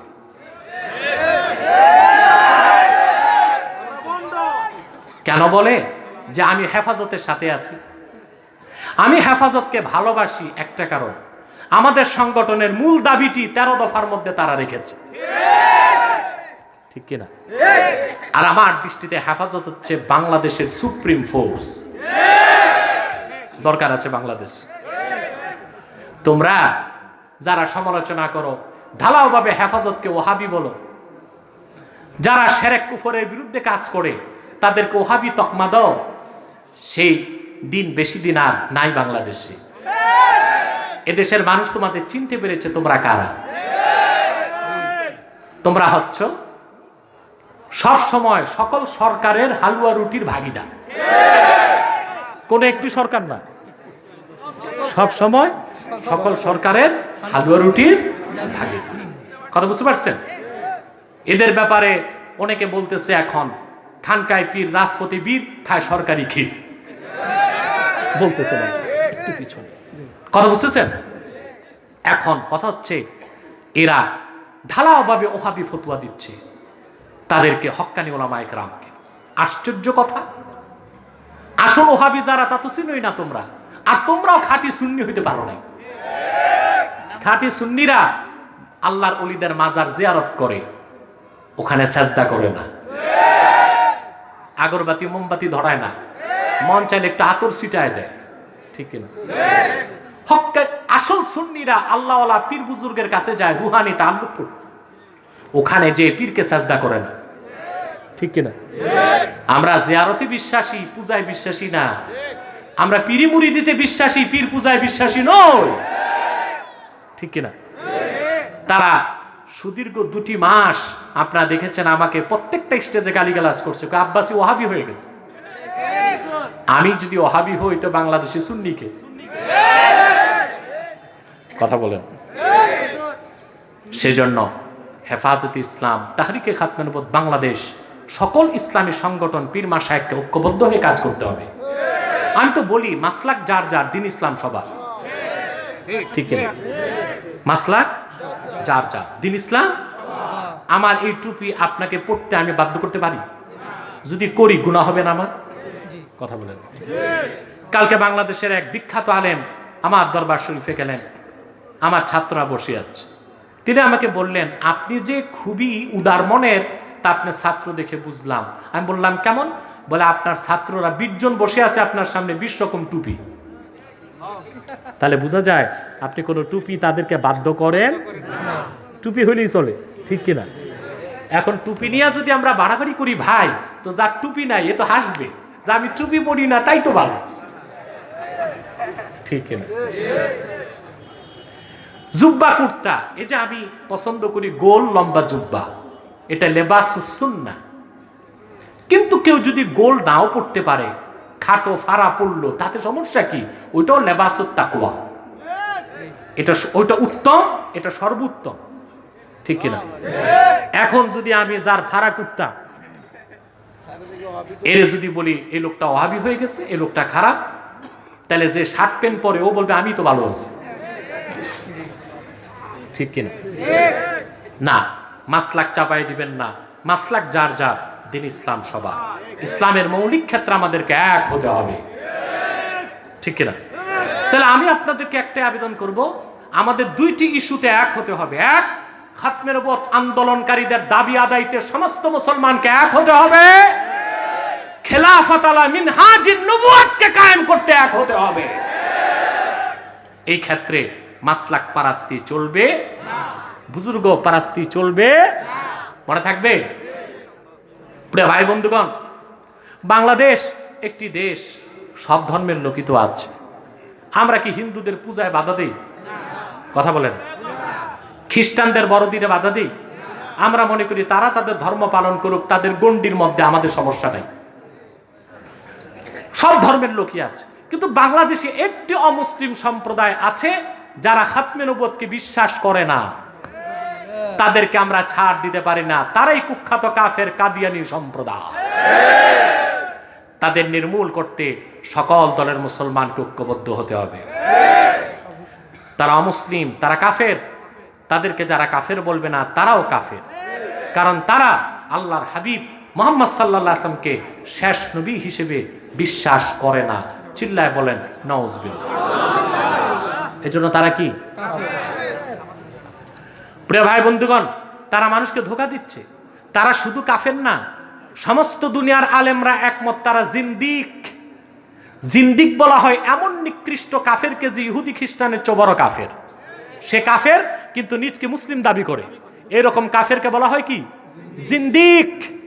তারা ইহুদি খ্রিস্টানের মতো সাধারণ কাফের নয়, কুখ্যাত কাফের, কিন্তু তারা মানুষকে ধোঁকা দিচ্ছে। তারা মুসলমানদের মতো দাড়ি রাখে। আচ্ছা ভাই সাহেব, দাড়ি রাখলে কেউ যদি মুসলমান হতে পারতো? এই ইউটিউবওয়ালা এত স্থির হয়েও না, একটু বসো, একটু বসো, একটু বসো। তো দাঁড়িয়ে রাখলে যদি কেউ মুসলমান হতে পারত, তো রবীন্দ্রনাথ ঠাকুরের চেয়ে বড় মুসলমান কে হইত? টুপি লাগাইলে যদি মুসলমান হওয়া যেত, মহাত্মা গান্ধী 1.5 হাত লম্বা টুপি লাগাইত। নাম রাখলে মুসলমান হওয়া যায়? এক শয়তান বোতল ভর্তি পেশাব করছে, উপরে লেবেল দিছে শরবত, শরবত হবে? তদ্রুপ কাদিয়ানীরা অমুসলিম, কাফের। আব্দুল আউয়াল, আব্দুল সামাদ, মুবাশশির আলী, কবির চৌধুরী, এসব নাম রাখার দ্বারা তারা মুসলমান হতে পারে না।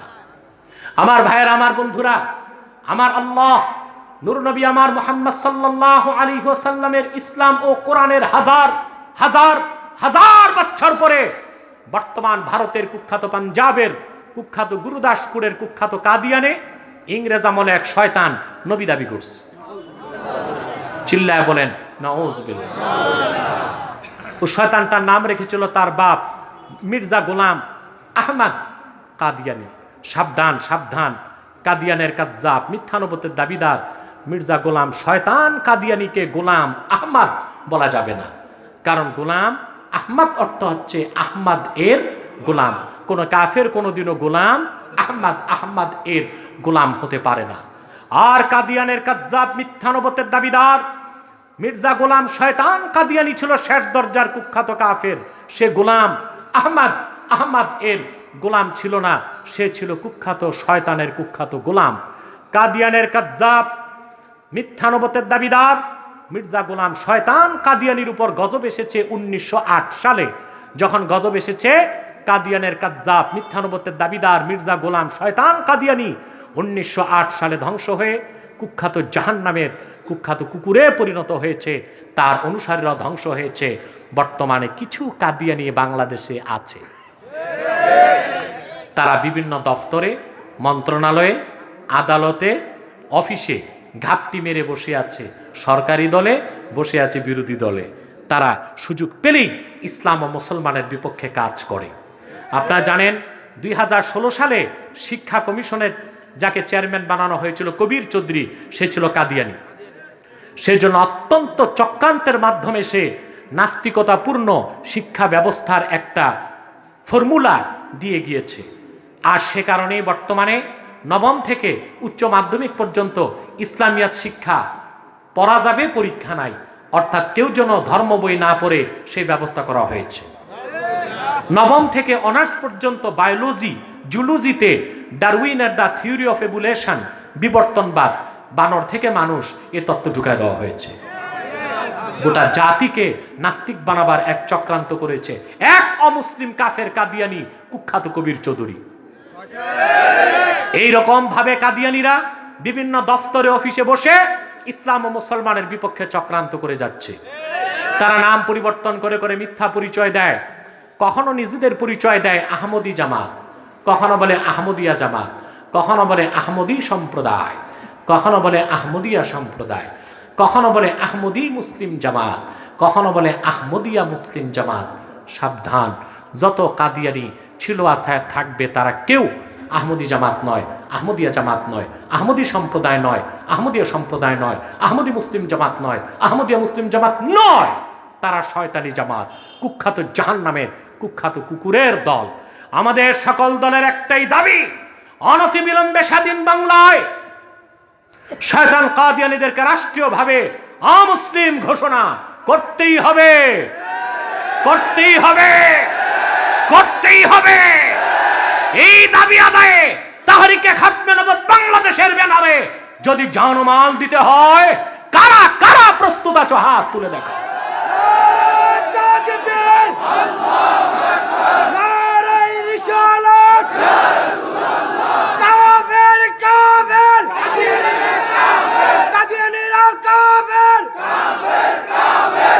প্রিয় ভাই বন্ধুগণ, তাদের অর্থনৈতিক সহযোগিতা করবেন না? করবেন? আপনারা করেন। প্রাণ কোম্পানির যত জিনিস তাদের, সেজান কোম্পানির জুস তাদের, RFL এর পণ্য তাদের, প্রথম আলো, ডেলি স্টার, কালের কণ্ঠ, এগুলো তাদের। এগুলো ধরবেন না, কিনবেন না, বেচবেন না, মনে থাকবে। বিদায় বেলা আরেকটা নসিহাত, করোনা ভাইরাসের চেয়ে মারাত্মক আরেকটা ভাইরাস বাংলাদেশে ছড়াই গেছে, বলবো? সুদ।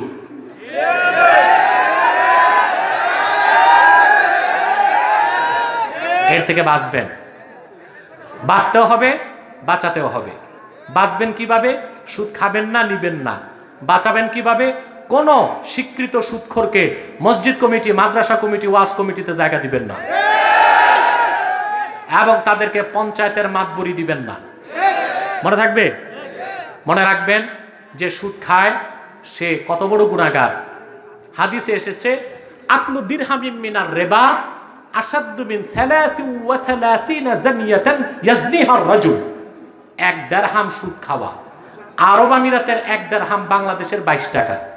এই 22 টাকা পরিমাণ সুদ খেলে 33 বার জিনা করার চেয়ে বড় গুনাহ হয়। সুদ থেকে বাঁচতে হবে। রাজি আছেন? আর সুদখোরকে মসজিদ কমিটি, মাদ্রাসা কমিটি, ওয়াজ কমিটিতে জায়গা, কথা বলে পঞ্চায়েত কমিটি তো, আর যদি ইলেকশনে দাঁড়ায় দিবেন না। তাদেরকে সামাজিকভাবে বর্জন করতে হবে। সুদ খাবেন না, দিবেন না, ঘুষ খাবেন না, দিবেন না। পারবেন তো ইনশাল্লাহ? এবার যদি বলেন আমি প্রশ্ন উত্তর দেই একটু 2-3 মিনিটে, আপনার ইস্তেগফার পড়েন 11 বার।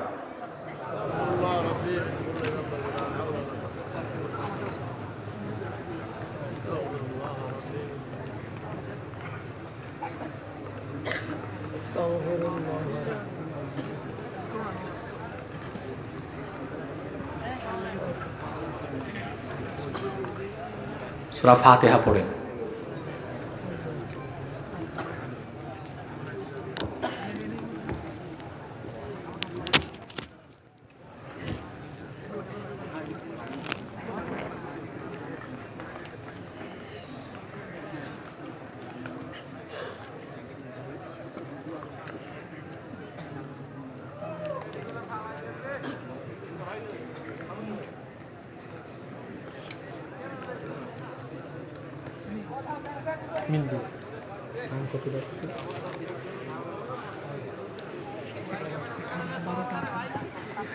আহা, এত রাত হয়ে গেছে, তারপর আপনার প্রশ্ন এতগুলো জমাইলেন কেন? সময় বেশি চাইলে আমাকে দিনে আনবেন, দিনে। বড় বক্তাদের রাতে আনবেন না, দিনে আনবেন। আমাদেরকে দিনে শেষ করবেন, তাইলে আমরা একটু সময় বেশি দিতে পারি আপনাদেরকে।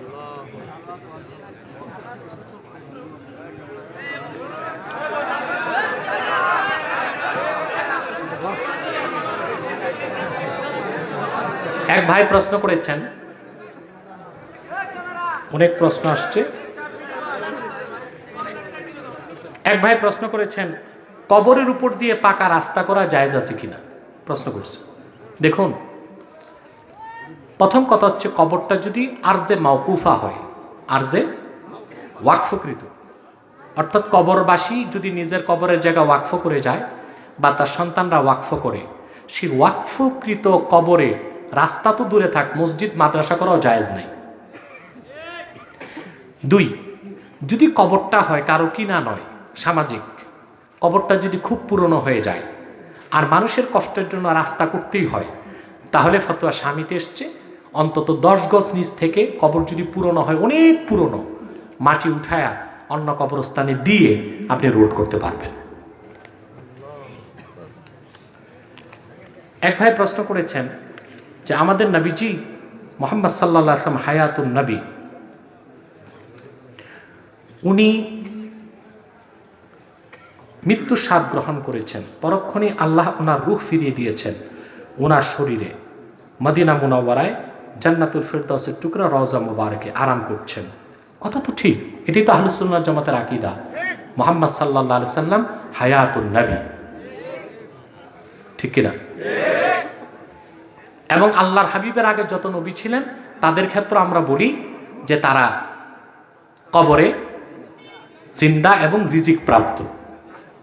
যা হাদিস এসছে, আল্লাহ রাসূল সাল্লাল্লাহু আলাইহি ওয়াসাল্লাম ইরশাদ করেছেন, ইন্নাল্লাহা হাররামা লিল আরদি আন তাকুলা আজসাদাল আম্বিয়া। আল্লাহ তাআলা নবীগণের জিসিমকে মাটির জন্য খাওয়া হারাম করে দিয়েছেন। এবং অন্য রিওয়ায়াতে এসছে, ওয়াহুম ইউসাল্লুনা ফি কুবুরিহিম, নবীগণ তাদের কবরে নামাজও পড়েন। সহিহ মুসলিম, সৌদি আরবের ছাপ, যতটুকু মনে পড়ে আমার 610 পৃষ্ঠা একটা হাদিস এসছে। আল্লাহ রাসূল সাল্লাল্লাহু আলাইহি ওয়াসাল্লাম ইরশাদ করেছেন, সহিহ মুসলিমের হাদিস, মারারতু বি মুসা লাইলাতা উসরিয়া বি ইনদাল কাসিবিল আহমার ওয়া হুয়া কাইমুন ইউসাল্লি ফি কবরিহি। আল্লাহ রাসূল মুহাম্মদ সাল্লাল্লাহু আলাইহি ওয়াসাল্লাম ইরশাদ করেছেন, আমি মেরাজের রাতে যখন বাইতুল্লাহ থেকে বাইতুল মুকাদ্দাসে চললাম, মিশরের লাল উপত্যকায় পৌঁছার পরে দেখলাম মুসা নবী তার কবরের উপর দাঁড়িয়ে নামাজ পড়তেছেন। তো মুসা আলাইহিস সালাম মরে যদি মাটির সাথে মিশে যেতেন, তাহলে তার পক্ষে কি কবরে নামাজ পড়া সম্ভব হতো? শুয়ে না, বসে না, দাঁড়িয়ে না, কবরের উপর দাঁড়িয়ে। তাহলে মুসা আলাইহিস সালাম তার কবরে হাই, ঠিক কিনা? মুসা নবী যদি হায়াতুন নবী হয়, যিনি মুসারও নবী, ঈসারও নবী, মুহাম্মদ সাল্লাল্লাহু আলাইহি সাল্লাম তিনি হায়াতুন নবী, এতে কোনো মুমিন মুসলমানের সন্দেহ থাকতে পারে না। এক ভাই প্রশ্ন করেছেন, যেখানেই মিলাদ মাহফিল অনুষ্ঠিত হয় নবীজি সাল্লাল্লাহু আলাইহি ওয়াসাল্লাম তা দেখেন, তা আমরা জানি, ইচ্ছা করলে উনি মিলাদ মাহফিলে উপস্থিত হতে পারেন কিনা আমরা এই কথাটা বলি না, এটা বলাও বেয়াদবি। আল্লাহ রাসূল সাল্লাল্লাহু আলাইহি ওয়াসাল্লাম হাজের নাজের এই কথাটা আমরা বলি না, বললে বেয়াদবি হবে।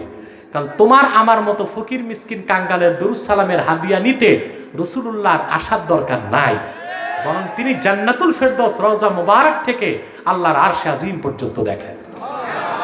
কথা বুঝতে পারছেন? এক ভাই প্রশ্ন করেছেন, আমরা মাতা পিতা মুরব্বীজন আল্লাহর ওলিগণকে সালাম করি, কদমবুসি করি, পদচুম্বন করি, এতে মাথা নত হলেও তা সেজদার নিয়তে নহে, একমাত্র সেজদার নিয়তে মাথা নত করার একমাত্র আল্লাহর কুদরতি পায় না। এই প্রশ্নটা যিনি করেছেন ভুল করেছেন। আপনি যে নিয়তেই হোক, পীরের দিকে যদি আপনার মাথা নত হয় সেটা পুরা শিরক হবে নিয়ত থাকলে, আর যদি নিয়ত নাও থাকে সেজদার, মুহিমিলা শিরক, এটা শিরকের দিকে আপনাকে ধাবিত করবে। এই যে পীরকে সাজদা করা, মাজারকে সাজদা করা, কিছু বেদাতি মৌলবী একটা ফতুয়া বের করছে তাজিমি সাজদা। আমি তাদেরকে স্পষ্ট চ্যালেঞ্জ করে বলেছি, তাজিমি সাজদা বলতে কোনো সাজদা ইসলামে নাই। তাজিমি সাজদা বলতে কোনো সাজদা আগেও ছিল না। আগে যেটা ছিল ওটা ছিল সাজদাতুত তাহিয়্যা, সাজদাতুত তাহিয়্যা অর্থাৎ সম্মান সূচক সাজদা। সেটা ঈসা আলাইহিস সালামের শরীয়ত পর্যন্ত জায়েজ ছিল, পরবর্তীতে আল্লাহ তাআলা মুহাম্মদ সাল্লাল্লাহু আলাইহি ওয়াসাল্লামের শরীয়তে হারাম করে দিয়েছেন, শিরক বানায় দিয়েছেন।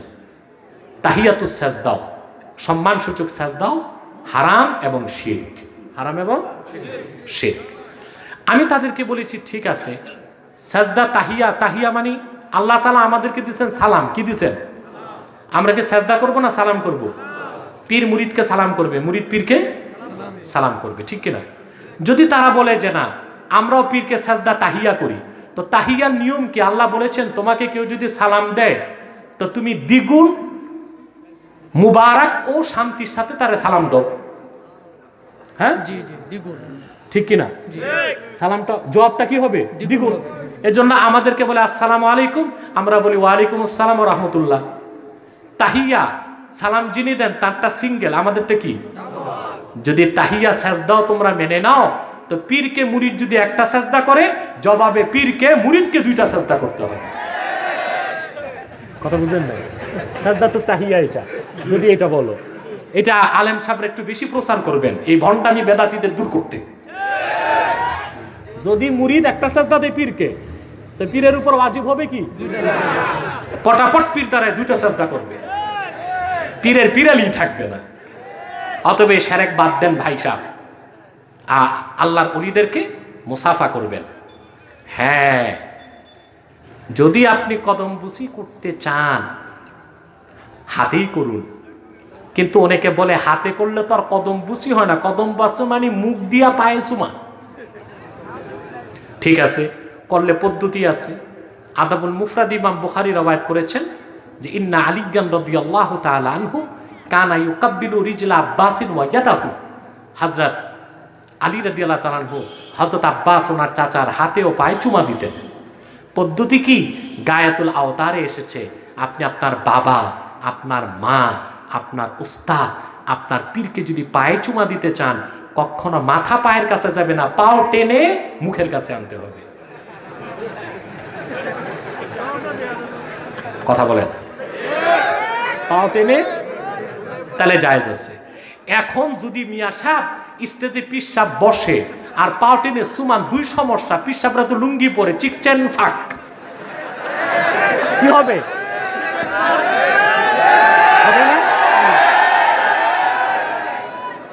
অধিকাংশ পিসাব লুঙ্গি পরে। এখন যদি আপনার এই যে হাজার হাজার লোক এখানে আছেন, হ্যাঁ, কোন পিসাবের মাহফিলে যদি পিসাবের পাও টেনে টেনে সুমা দেন, তো তিনটা সমস্যা। এক, চিচেন ফাঁক হইতে থাকবে, তাতে ফরজ তরক হবে। আর নফল করতে যাইয়া ফরজ তরক না, এটা চলবে না। হ্যাঁ, গায়াতুল আওতার দুরে মুখতারে সরাতে এসছে, আপনি সোজা বসে পাওটা টেনে একটু চুমা দিতে পারেন বাপ মাকে, পীরকে, ওস্তাদকে, তাতে সমস্যা নাই। কারণ এই আয়োজন কোথায় করবেন? সম্ভব?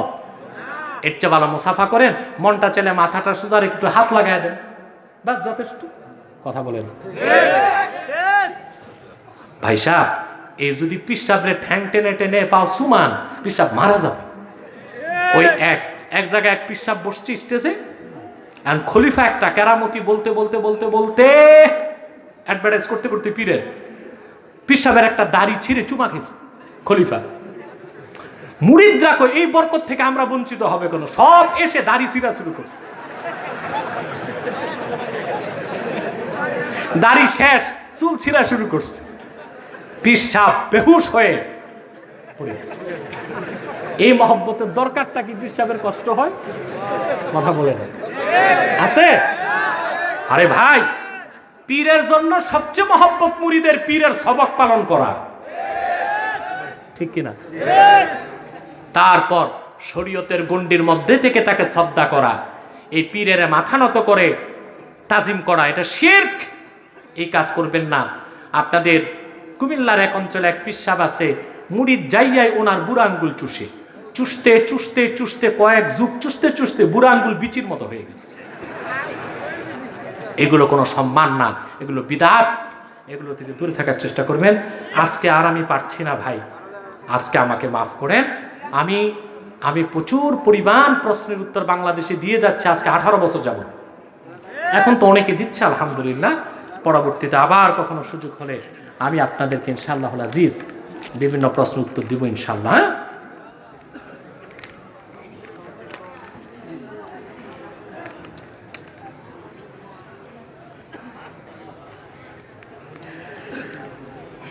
এক ভাই প্রশ্ন করেছেন, আলেম এবং মুতাআল্লিম যদি কোনো কবরের পাশ দিয়ে যায়,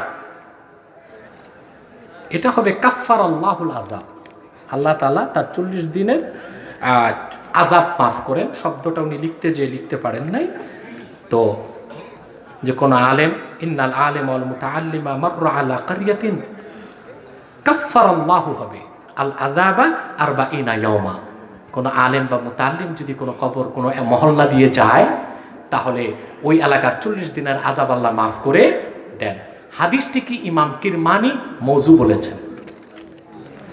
আজকের মতো বিদায়, আবার দেখা হবে ইনশাআল্লাহ। কিতাব থাকে, আজকে উনি ওয়াজ করবে, পরে কিতাব। হ্যাঁ, ও একটু দরুদ সালাম পড়বেন, আসেন একটু। সাল্লাল্লাহু আলা মুহাম্মদ সাল্লাল্লাহু আলাইহি